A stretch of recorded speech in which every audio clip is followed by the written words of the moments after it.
broadcast network, AFTERBUZZ TV. Over 20 million weekly downloads in over 150 countries, and your number one source for after-show entertainment.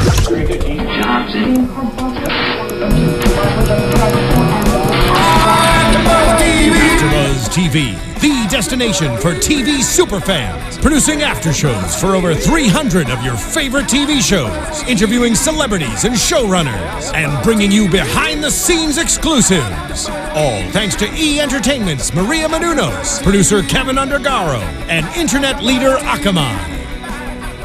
Now, let the buzz begin! Oh yeah, that familiar sound. Our jam. I know, we love it. Hey there, AfterBuzzers, and welcome to another Law & Order Special Victims Unit After Show.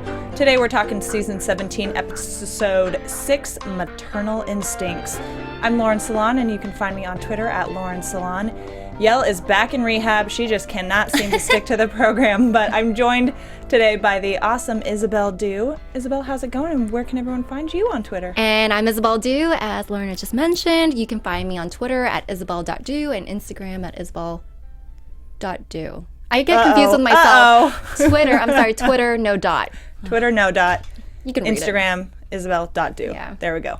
So if you guys haven't already, be sure to subscribe to us on YouTube and leave us a 5 or 4-star rating in iTunes and write us a review. If you guys leave us a review in iTunes, we will read it on air for you. We also really love to read your comments on YouTube and chat with you on Twitter. So let's keep the conversation going and chat with us, guys. Use the hashtag ABTVSVU to talk to us on Twitter, and we will see those comments and chat right back.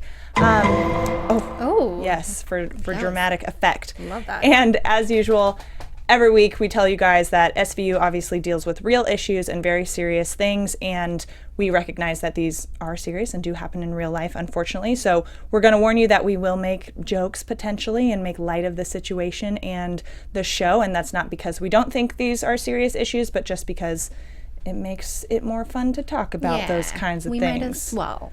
Yeah, so you've been warned. And we also want to give you guys a hotline for RAIN. It's the Rape, Abuse, and Incest National Network. That's 1-800-656-HOPE, 1-800-656-HOPE.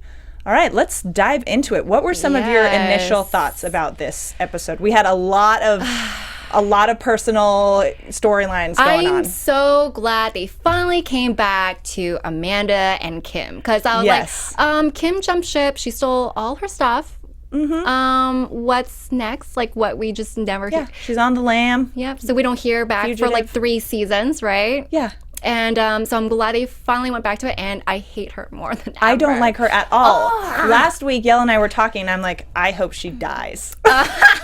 No, they're going to drag it out. They're going to drag it out because everyone hates her, and she's such a good villain. Oh, yeah, she all the time. I love to hate her. Yes, exactly. So they're for sure going to drag it out. Mm-hmm. Unfortunately, it would have been nice to, have her eliminated from the picture, but you know what? Shouldn't. Amanda also pissed me off in this episode. Yes, a lot. Like, same.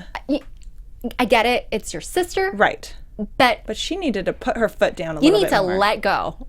And remember, before, I don't know who it was, they said, she's not your sister anymore. Like, they said it so dramatically. Yeah. It's like, she got you arrested. She got you. She's so manipulative. Yeah. And she's a pathological liar. Yes. And she's so good. I know, all the sweet talking and like baby talking everybody. Yeah. And she's like, oh, well, it must have been this way, and just like believes it herself. But she's up to it. If I didn't know everybody's like stories, I would believe her, actually. Yeah. I hate to say it. I would be like, oh, she's so sweet. She's such a victim. And she's so cute and charming, and she smiles. She smiles the whole time. She speaks very calmly about things. Yeah. But she is a crazy person. She's so crazy. I know. So the big crime that we have that it opens up with, there is a flautist performing. I didn't know that's how you said it either. It is. I know. I mean, flutist feels more right, I guess. Yeah. I don't know. I would have read but flutist. Played by Zach McGowan, who I am a huge fan of because he plays Captain Eric Vane on Black Sails, which is a show I really like. So when I saw him, I was like, oh, look who it is. It's Zach McGowan. This is so cool. He was innocent to her the entire time. I know. I think I was a little biased watching it. So as we see, he meets with an escort who we learn is Kim. They go back to his room. She steals his flute, and then we learn also that one of the touring violinists that's on tour with him was raped by him, she claims. So there's a couple crimes going on here. You know, but it's so a very obvious that's convoluted crime situation. Yeah, it was just, I felt like he was supposed to look like he was innocent at first, but he's totally not. I disagree. What? I still believed him. You think he's still innocent? Yeah. So I think I bought his story that he was drugged and didn't remember the situation and wouldn't have done that. I believed him saying that. I think he's a dog. He's still hooking up with prostitutes while married and stuff like that. But I don't think if he was in his right mind, he would have raped her. And we do know that, you know, we see that his DNA is a match. So yes, indeed, that happened. And no drugs were found in his system. But there are certain ways that people can get drugged and things don't show up. True. So are you implying that Kim had something to do with providing the drugs because they didn't really touch? I mean, they kind of did, but not really. Oh yeah, definitely. Well, because she even said he took some pills. That's true. Yeah, and I think. Look, I believe her. I know, you fell for it. You're getting conned. I don't know who to believe anymore. I don't. So I believed him because even Alessandra, the woman who was raped, the violinist, not that she says he did it. Obviously I know who he is. He's the one who came in here and raped me. But she seemed to think that he was out of his right mind as well. She was like, I've never seen him like that. He seemed totally out of it. True. Very confusing. Which, yeah, when people drink, even, you can become an entirely different person. So who knows what was there. I just still believe that that wasn't his intention. And I don't know if, like, gosh, if you get blackout drunk enough and you... I mean, there's so many ways that it could go like that, because he could say, oh, I was drugged. I didn't know what I was doing, to save his own reputation. Right. But I just feel like... There were no traces of drugs, though. I don't think Kim's manipulative, but is she to the point where she knows her drugs? I don't know. See, actually, let's continue with that thought, because I also felt like Kim going in there and stealing his flute, that seemed like such a higher level of con than I was expecting of her. Like, I felt like she would go in there, find this guy, steal some of his money and stuff, but it seemed more orchestrated than I would ever give Kim credit for. True. Like, so this guy probably has a $50,000, $100,000 flute. I don't know what fancy flutes go for. She clearly these did days. her research. Yeah, so it seemed like she did her research and had a very clear plan of what she was going to do when she went in there. That's a very good point. Seemed a little out of character for her. I judged her too short. Some time has passed now. She's become a complete professional. I mean, if she was able to come up with the idea of a whole insurance scheme, and and having Amanda kill her baby daddy, where it's ironic to think that the last time we saw her, she was pregnant, but she's not. And this time, it's Amanda who's pregnant, pregnant. Yeah. I mean, she came up with a whole insurance scheme, so of course. That's right.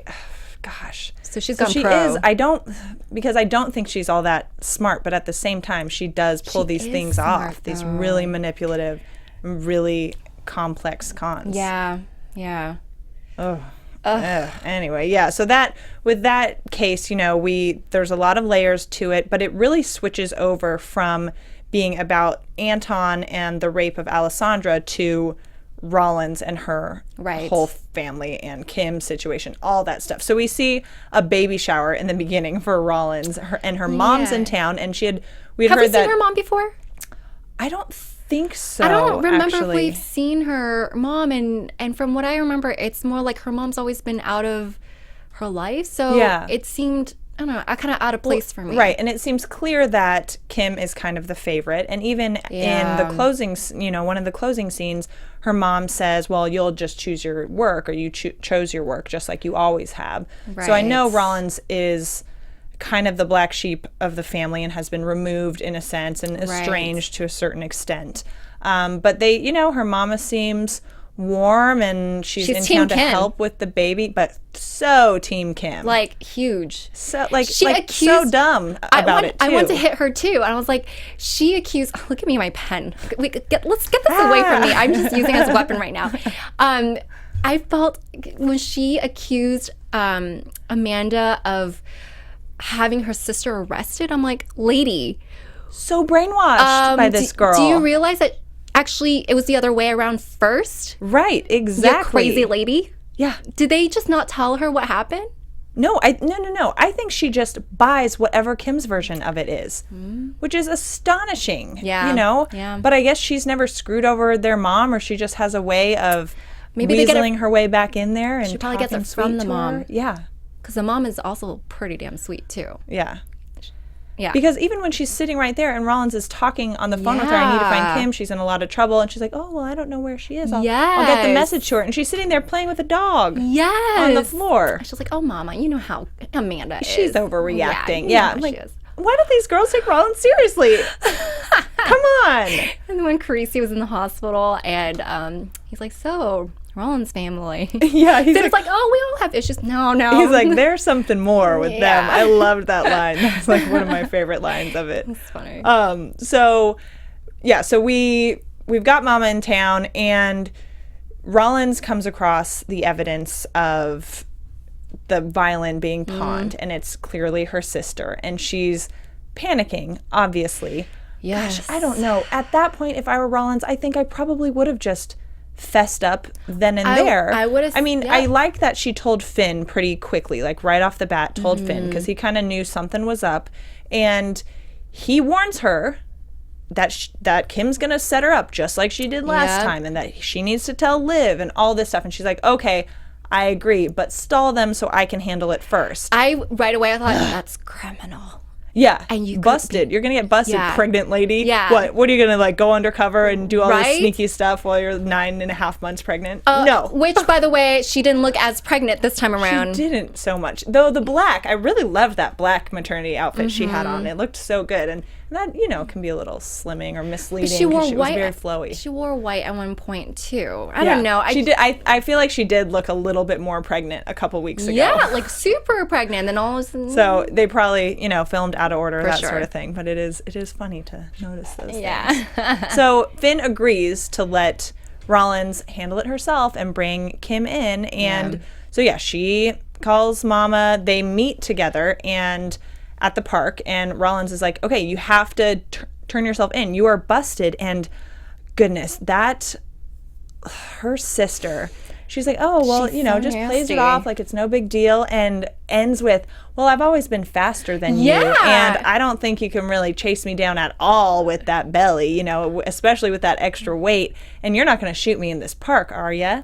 See ya. She's just always one step ahead in a way, and she's just taunting her, and I was like, Amanda, what are you...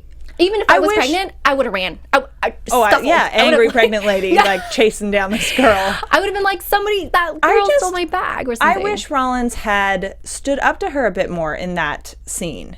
I feel like I think with Rollins, we have noticed she has some self-destructive behaviors, obviously, with her gambling and, things like that. She can go into a dark place, and especially when her family comes around. And so I think, as with a lot of people, when your family comes around, and if there are issues and like drama, sometimes you revert back to a place. True. You are a different person almost. You revert back to, a younger phase, or a phase that part of your personality or your behaviors that you didn't really like. And so that's what I'm saying is the reason for her lack of action. I think for that sounds meeting. like a perfect reason. It's very logical. It's what normal people do. Yeah, feeling timid and not like she can really take control of the situation. Because I was like, why are you just sitting there?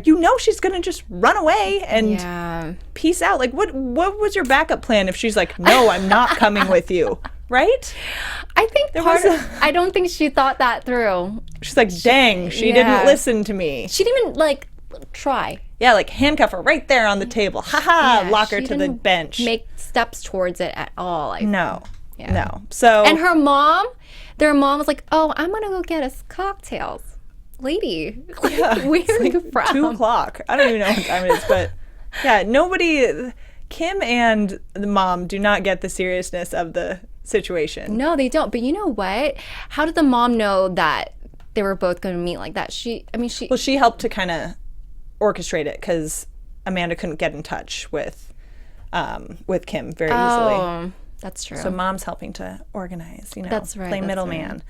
Right. So Rollins goes back, and Finn is kind of like, you gotta, get your butt back in the office. And Liv gets mad at her, rightfully so, I think. And she tells it like it is, the reality of the situation. Like you were saying, yeah, you could be charged as an accomplice. You're meeting behind our backs with the criminals. And it was such a dumb move on her part. And Finn, too. Yeah, Finn, too. He shouldn't have let her just go. He was just as responsible. Exactly.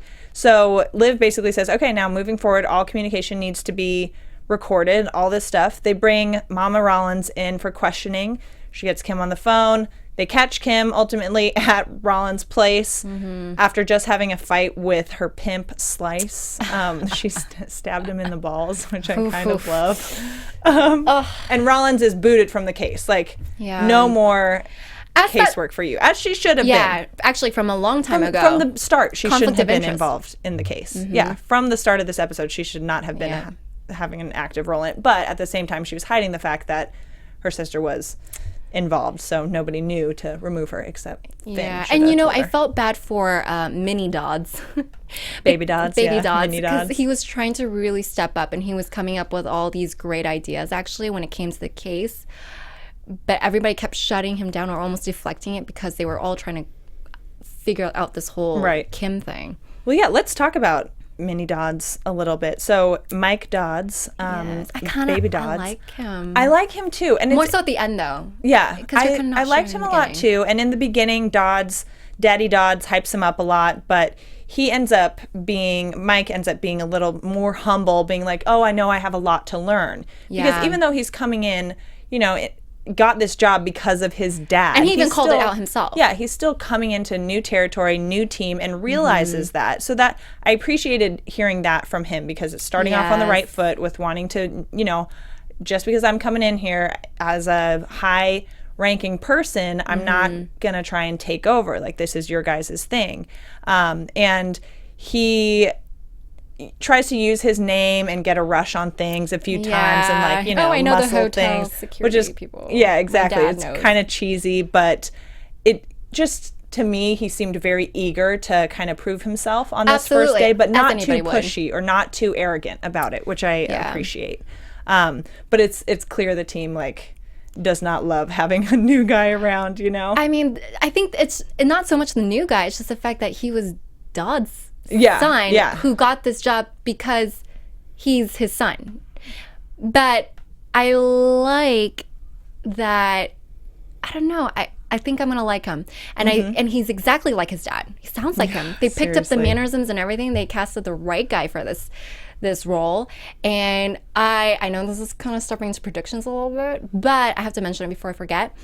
I have a feeling that he has probably a younger sibling of some sort, who's probably not be the kind of the mess up. Yeah. Ooh, that's a good idea, because he's the good one. He's the good one. So not so parallel to Amanda and Kim maybe, but I think he's gonna have some sort of sibling, because they kept saying he's the first son. Yeah, he's the oldest son. So who else is there's around? Another kind of delinquent son, huh? Ooh, who are we not talking about? I like that. Yeah, and I like with Liv being the head of this team, I like that she asserted her authority plenty, but she also respected him as the new guy coming in. She's like, I want to be kept in the loop on things, and he's like, oh well, if you're not comfortable delegating, that whole conversation, which could have been a little disrespectful, but she's like, it's day one, let's just keep communication open. There we go. But then later, when he's questioning the pimp, they're like, why are we doing this? This seems pointless. Liv says, well, I don't want to shut down every one of his ideas. We got to, let him have a chance to prove himself and to live out his ideas and, take action on some of these ideas. Yeah, so I think she's being super fair. She even calls out Finn on not taking the sergeant's exam. Like, quit your whining. This could have been your position, so relax, buddy, sort of thing. So I liked that. I liked her, seeing her in that leadership Me too. role like that. I think she did a good job. Even though Dodds stepped in every now and then, but it was merely just to check up on baby Dodds. Yeah. It wasn't Olivia, you should be doing this, or this should be happening. And it was kind of nice to not see Tucker come in, or all these other people, these patriarchal figures be like, hey, I'm going to boss you around, even though you're technically the boss. Exactly. Here. Yeah. So, I mean, she's always been such a great leader and has her team, like, very clear team hierarchy going on. But with this now, a new person coming in that kind of that sandwich is up there with her. I liked seeing how she handled that, and I think she handled it really well.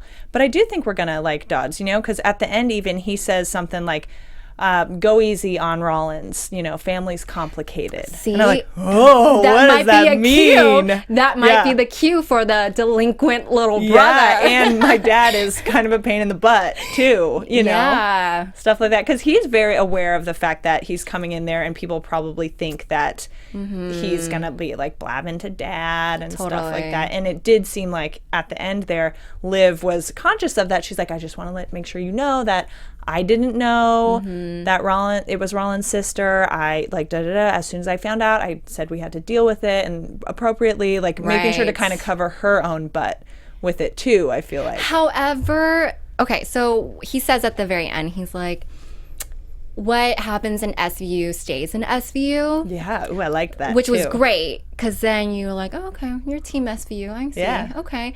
Or is that a sneaky trick? Or is it to get us to feel like you're on team SVU, but then you, I don't know, pull the, rug from but under you've got us a secret microphone pin on your jacket. You're a little narc, I don't know. Who knows? Oh, I believe him. I'm believing everybody. Yeah. In this Kim, episode. the rapist. believe you, everybody.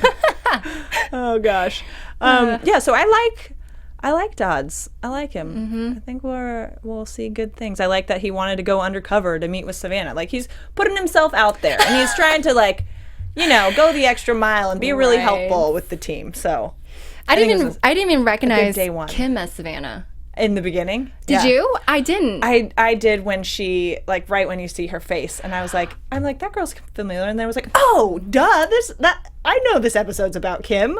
There she is. Yeah. I was like, oh, they made her look pretty different, but, I believe everything, apparently, so. I know, don't fall for it. Yeah. So, toward the end, in the court scenes, Anton is remanded without bail because he's a flight risk and stuff, because he's traveling everywhere for a tour, all that stuff. Kim is charged with grand larceny and assault in addition to the other charge that she was running from. They offer a plea deal, and she decides instead to not take the deal but to move forward and go to trial and plead not guilty to everything. So everyone's shocked because it's clear she did these things. Yeah, the mastermind of all these you crazy people. Exactly. And they're in court, and she's rubbing her lawyer's arm and whispering to him. Well, remember when she had super weird. Remember when she tried to do that thing with Amaro? Yes. So she's exactly. She's just trying to weasel her way. She's a little chummy. She's just so manipulative. And when I started seeing that, her buddy with the lawyer, I'm like, oh no. Something is up and something is bad and it's wrong and she's gonna win, Yeah. It made me really angry. At the very end, when she said he may actually marry me, I feel like this girl knows things before everybody else knows things because she plays it up like that. I felt like she was gonna announce at some point that she's pregnant. No, and there was going to be some she's pregnant and it's my lawyer's baby. Oh my gosh, sort of thing. That's where I had that flash into my head a few times. But wouldn't that throw out the entire case? You think? Yeah, he couldn't be her lawyer anymore. Yeah, because then you have this whole. So she should get pregnant. Oh, great idea, dear producers. Yeah, seriously, SVU. Write it in and kill her off somehow. I don't know. And the fact that she was willing to throw Amanda under the bus again. And she said it so, all those I didn't want to put you all through that stress with the personal She's such issues. A B-word. Your gambling debts and because she plays it off so sweetly and she's doing it for Amanda, and it really is better for her in the long run, and you're probably happy I did that anyway, right? Yeah. That sort of thing where you just want to punch the person in the face because they're I want to punch her so many times. And it was all just a trick and a ploy to get Amanda to back down by blackmailing her, essentially. We are going to see her again. Oh, for sure. We're going to see her again. For sure. It's definitely.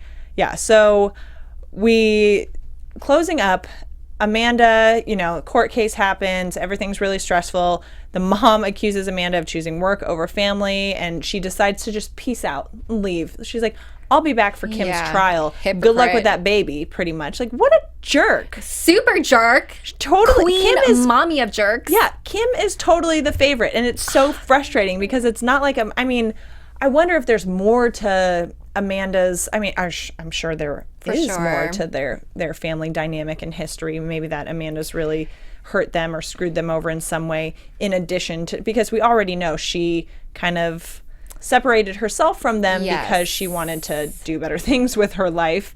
And so we know that's a bitter topic for everybody. There's something and there there's for resentment sure. there. Mm-hmm. But I wonder if there's something bigger that Amanda did. I think there is. I almost deserve, like, oh, I'm sorry, you're pregnant and your mom's like, you screwed your sister over. She didn't do any of this. I'm leaving you and your 9-month pregnant.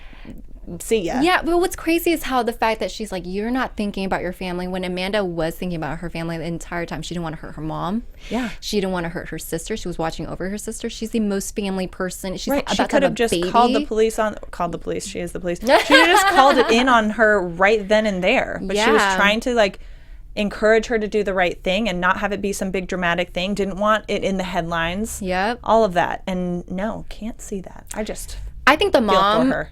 my thing is the mom, I think she's a con artist. Oh, yeah. I think that Kim teaches Kim. Taught Kim. That's how to con. Mm-hmm. And then maybe she tried to teach Amanda. Amanda's like, no, I can't do this. She's like, just teach me how to gamble and then I'm out of here. We all Sorry, have our Amanda. vices. Zing. Yep. Yeah. So she nearly faints. They take her to the hospital. Finn and Carisi wait for her, which is super sweet. They're like their little crew, I kind of like slowly like Carisi. I love Carisi. He's just such a puppy dog. He kind of is. I love it. Like in the beginning, he's like, so did you get that diaper warmer thing that I got you? It's cool. My sister loves it. And he's like, oh yeah, cool, you're man. The one who got that for me. He's just adorable. Yeah. He's like such a puppy dog. That's the way I describe him. I think you all need the a time. comic relief kind of person. Oh yeah. And Ice-T hasn't been whipping it out as much. No. I don't know. But you know what he has been whipping out? His wedding ring. Oh. He's still wearing it. He wore it in every single scene, and we got very clear shots of it. So I'm baffled by this because we know he's not married in the show. We know he's married in real life, and that is his real wedding band. So what is going on? We should ask. What's going on? Yeah, we need to figure this out because it's not even, they're not trying to hide it at all. No one is remembering this. No. So I mean, the continuity hasn't been very good on the show lately. Even the girl. So when I looked at the surveillance tape of Kim as selling the flute, it said August 25th, right? Okay. But then when they go to court, it was August 26th. And then Alexandra, the violinist. There was nothing. Perfect makeup her face. Her skin was totally, and I was it like, looked fine, didn't have any bruise or anything. Yeah, she had a little scar on your lip because she was totally like touching that scar. She was healed up in one day. Exactly. Yeah. Unlikely or great makeup. I don't know. Totally. But yeah, so the ring thing is like really every time we watch, I'm like, look at Finn's hands. Look at Finn's hands. Is the wedding ring there? I love that you watched for that because I've actually forgotten. It's there. I think I wrote down 4 scenes in my notes, and then I was like, it's gonna be there the entire episode, so I may as well not keep track anymore. And baby Noah. Oh, and we saw baby Noah. Yell, did you love seeing baby Noah in the beginning? She's probably ready to kill. I love that baby they Noah had again. the SVU team is such a family, so I love that they're all there, at the baby shower. Yeah. It's very cute. So we wrap up with, we already talked about Liv and Dodds having a meeting after. I think there's definitely going to be some headbutting between them, I think, and some tension and discomfort as he comes into the team. But I think we're setting up for a smooth transition into it, or at least a good working dynamic. Yeah, I mean, we got to let them settle in a little bit, and then over time, we're going to get the backstory, let them work out the kinks first. Exactly. It's day one. It's day one. He just might, be putting on a good face for the team. Do you think he'll be here for even through the next season, or is he going to be somebody who... I didn't look it up on IMDb to kind of give me a cheater for how many episodes he'll be on. So off the top of my head, I think we'll see him at least for a handful of episodes. Okay. Yeah.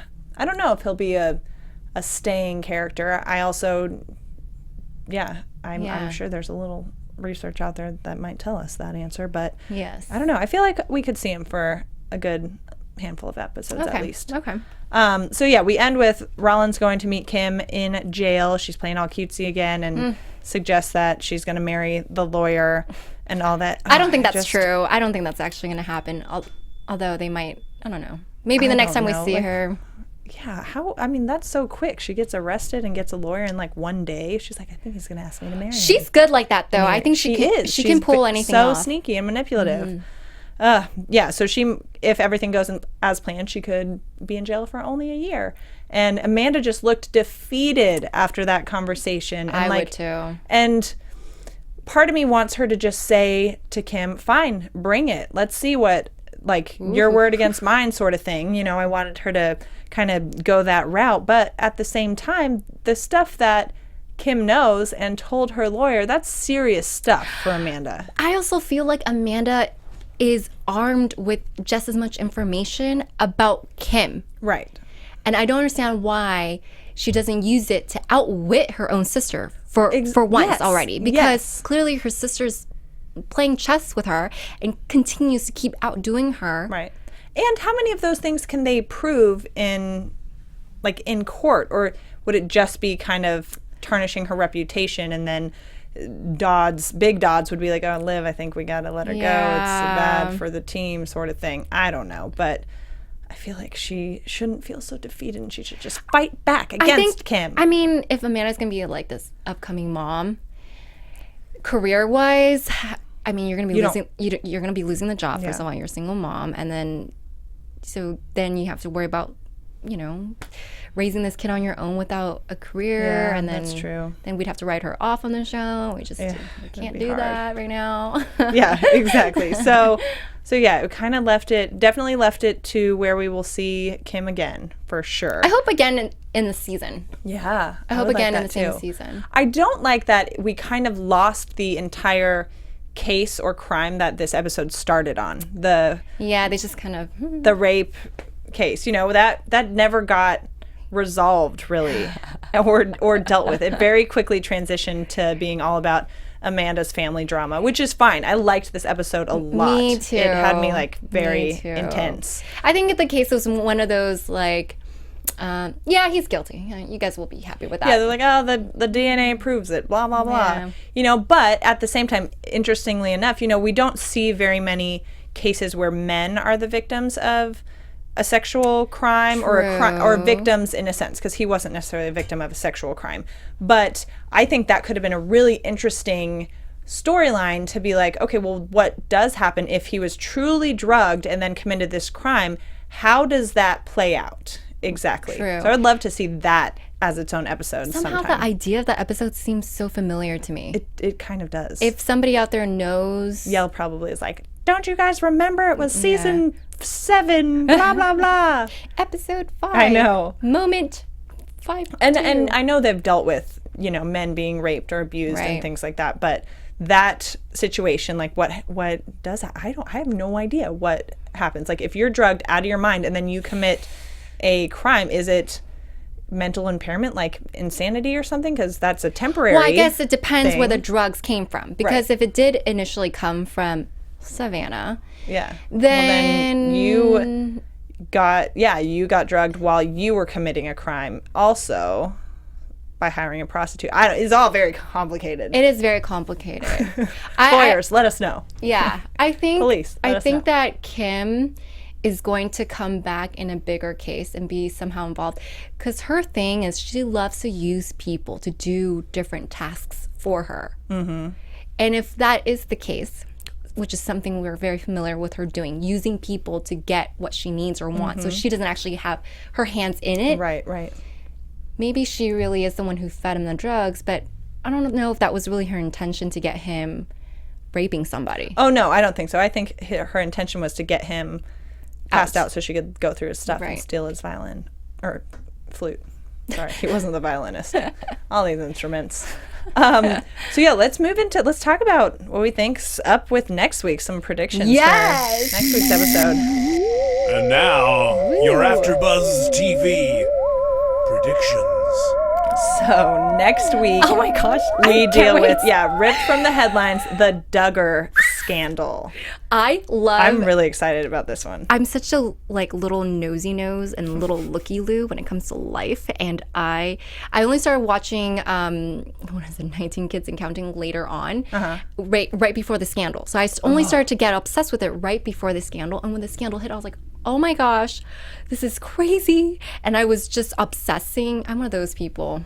I just obsessed over all these little details about the whole thing. So I'm super excited. Oh, yeah. Bring us some juice. Yes. That's exciting. Well, actually, and it's not, I believe, not next week, but in 2 weeks, I think is when it's scheduled. But but yeah, that I am very excited for it. I feel like this one is going to be hit hard for Liv and Rollins, most likely, because they're the moms. Yeah, the moms of the group. And I think for Liv, I mean, she always gets worked up when there are cases with children, and I think we will start seeing Amanda get more affected by those things as it gets closer to her becoming a mom.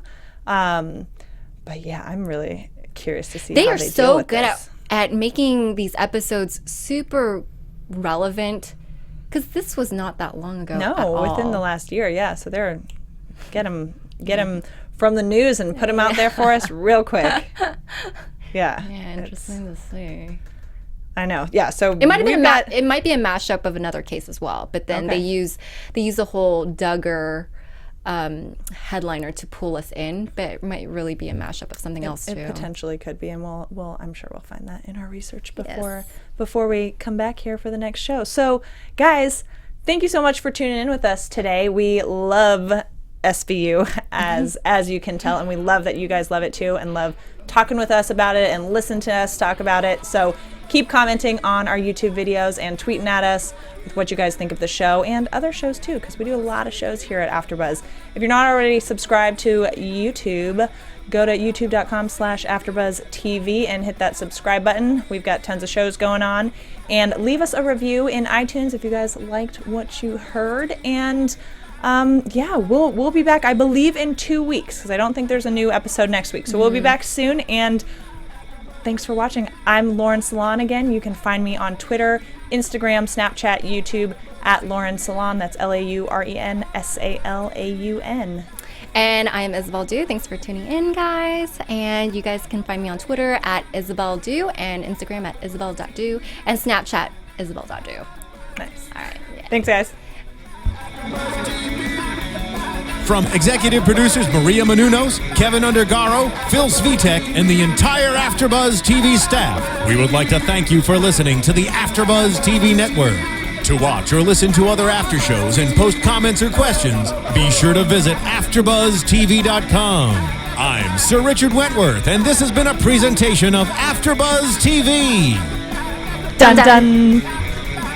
The views expressed herein are those of the hosts only and do not necessarily reflect the views of AfterBuzz TV or its owners or principals.